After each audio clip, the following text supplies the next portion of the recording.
বন্ধু বান্ধবরা বলছিল যে ভাইরে আমার কয়েকটা দিন সময় দে, আমি বিদেশ যায় টাকা ইনকাম করে তো করে দেব।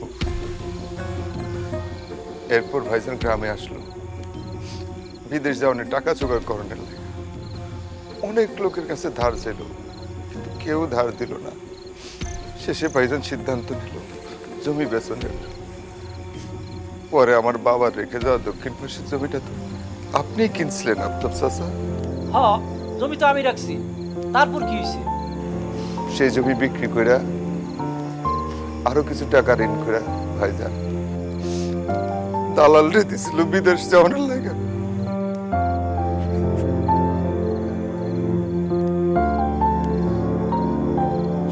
দালাল আমার ভাইয়ের সব টাকা মেরে